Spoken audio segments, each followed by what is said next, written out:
Imagine living your entire life inside a promise that whispers to you quietly but persistently, not now, later, later when you're older, later when you're more stable, later when you've earned it. From the moment you're young, this idea is planted deep inside your mind. Life, you're told, is something you prepare for. First, you struggle. Then one day, you're allowed to live.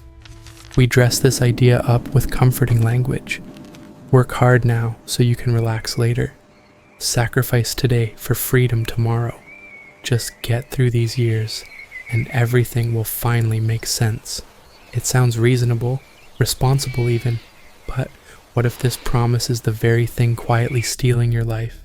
What if the future you're waiting for is nothing more than a moving finish line? Today, we're going to confront a truth that most people avoid, not because it's complicated, but because it's uncomfortable. A truth that challenges the way society has taught you to think about time, success, and freedom, because the most dangerous trap isn't failure, it's postponement. Pause for a moment and really think about this. How often have you delayed joy because you told yourself, "I'll do it later"?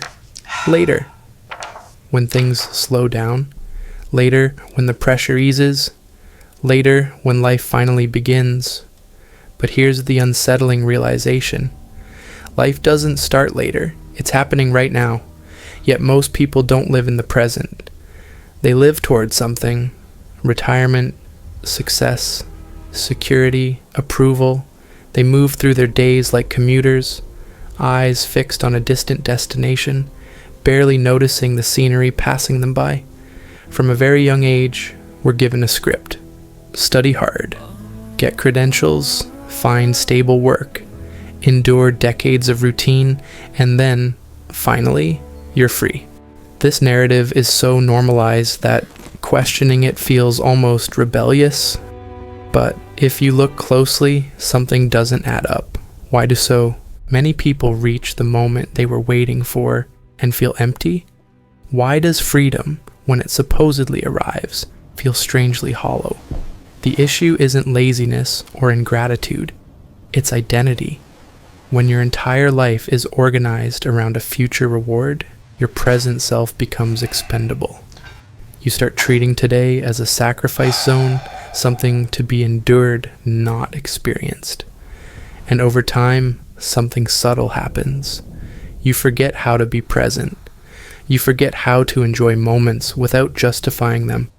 You forget how to exist without measuring your worth by productivity. You forget how to live without rushing. Days blur together, weeks disappear, years pass quietly, and then one day you look back and realize the life you were preparing for already happened. This isn't a dramatic exaggeration, it's a psychological pattern. When people are trained to delay fulfillment, they don't suddenly become free when circumstances change. They simply carry the habit of waiting into the next phase of life. Waiting becomes a reflex. Waiting for permission. Waiting for certainty. Waiting for the right time. But the right time never arrives because the mind that waits is never satisfied. Here's something rarely talked about. The idea of retirement as we know it isn't ancient wisdom. It's a modern construct designed for economic efficiency, not human fulfillment. It was never built around the question, how do humans live meaningful lives? It was built around managing labor. Yet over time, this structure became psychological truth. People didn't just organize their finances around it, they organized their identity. Work became who they were. Busyness became virtue. Rest became something you had to earn. And so freedom was pushed further and further away, locked behind years of compliance. But here's the deeper problem. When you spend decades believing that meaning lives in the future, the present begins to feel pointless. Moments lose their weight, conversations become interruptions, time becomes an enemy. You're always on your way to something else. And the tragedy is this: the future you're chasing is built out of present moments you're not living. Think about how often people say things like, "I just need to get through this phase. This year doesn't really count. Once I'm done with this, then I'll breathe." But life doesn't skip chapters. Every phase you rush through becomes part of your existence, whether you noticed it or not. And when meaning is postponed long enough, something else takes its place. Numbness. You function. You perform.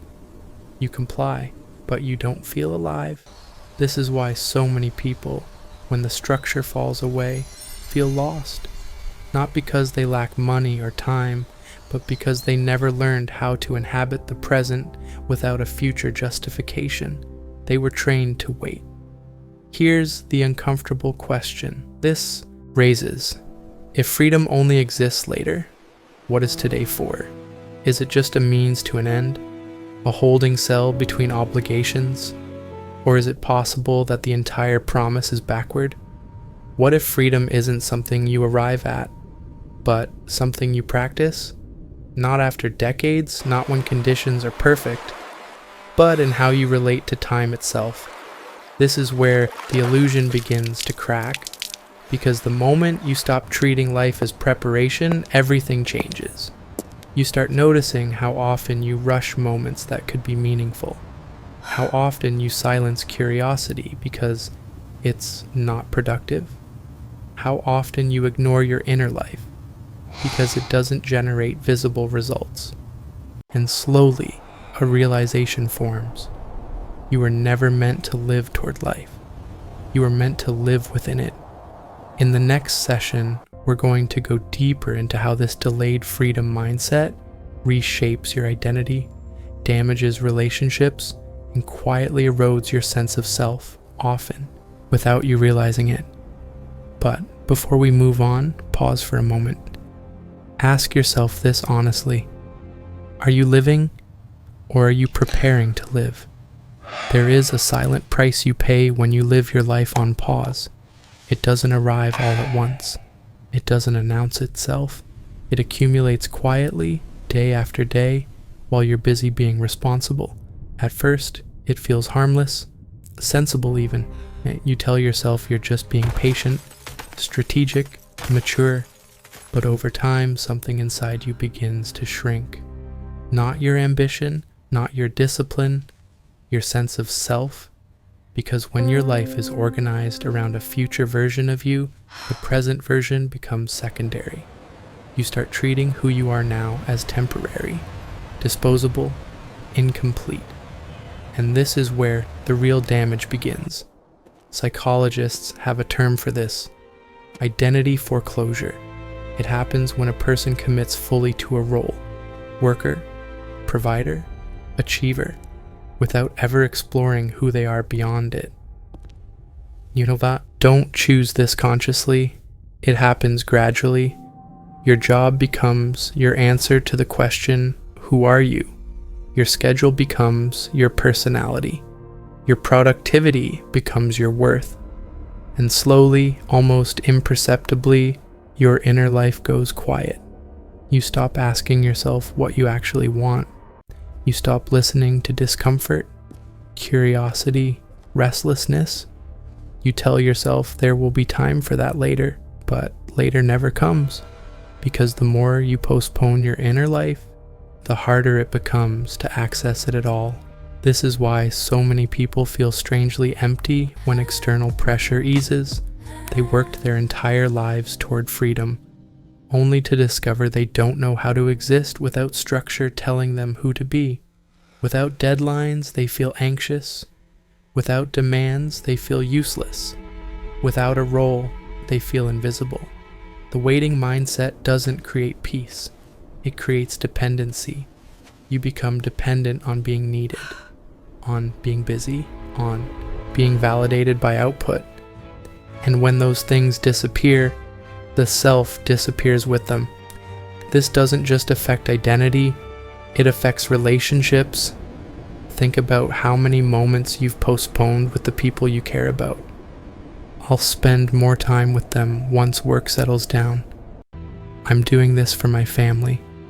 This phase is temporary, but relationships don't live in intentions, they live in presence. Children don't remember why you were busy, they remember that you were. Partners don't feel supported by future promises, they feel supported by attention now. Friends drift away not because of conflict, but because of absence. The waiting mindset teaches you to treat connection as negotiable, as something you can delay without consequence.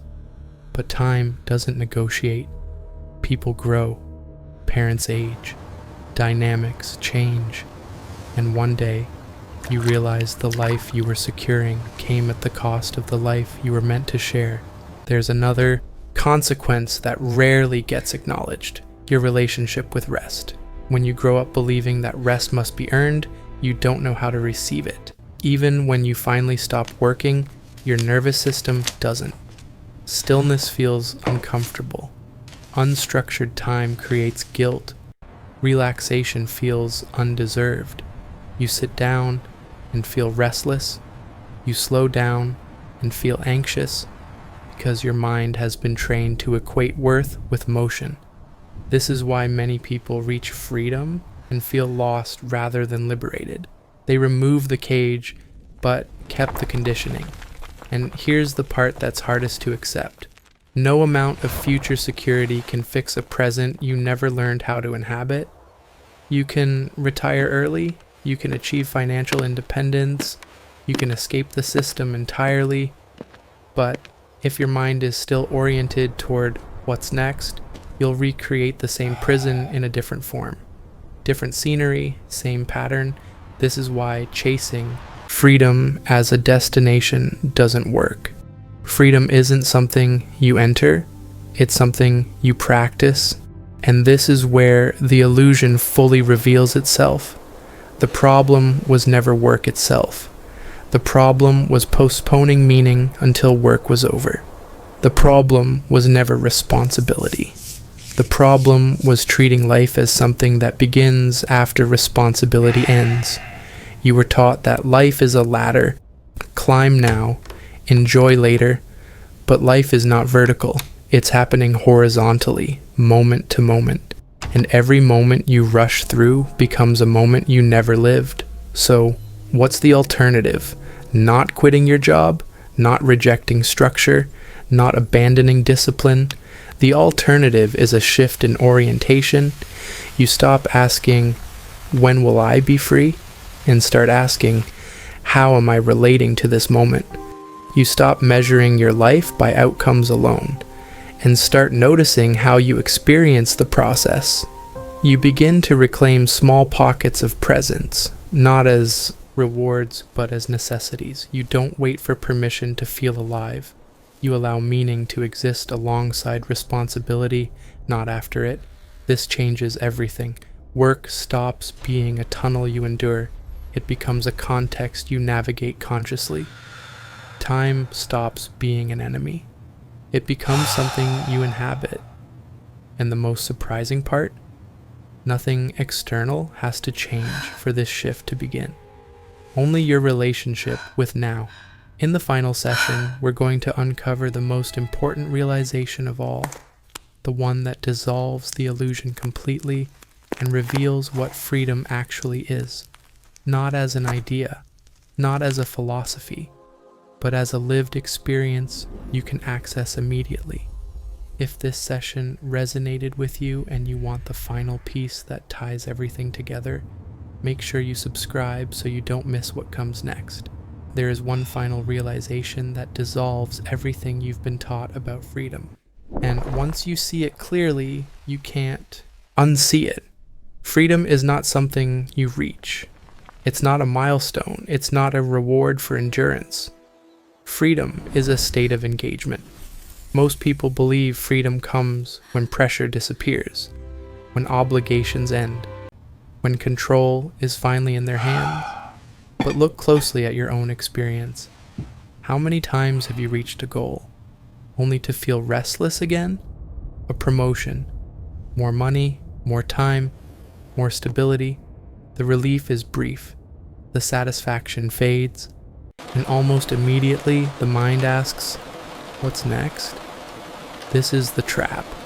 If freedom were a destination, arriving there would end the search. But the search never ends, because the mind that waits for freedom can never recognize it. That's the secret most people miss. They think freedom is about removing constraints, when in reality, freedom is about how you relate to constraints. You don't become free when life stops demanding things from you. You become free when your inner life stops being held hostage by someday.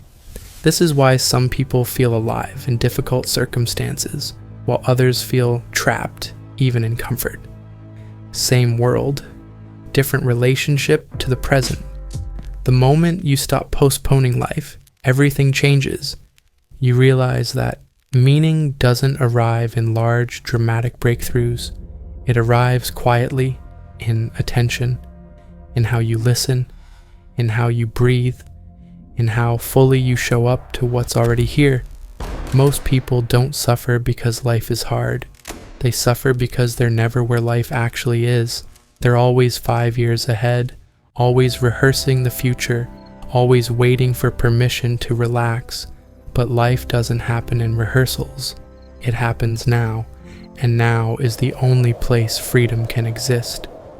This doesn't mean abandoning goals or responsibility. It means removing the belief that your life is incomplete until they're achieved. You can plan without postponing. You can work without disappearing into work. You can build a future without sacrificing the present. Freedom begins the moment you stop treating today as a means to an end. It begins when you allow yourself to experience moments without justifying them.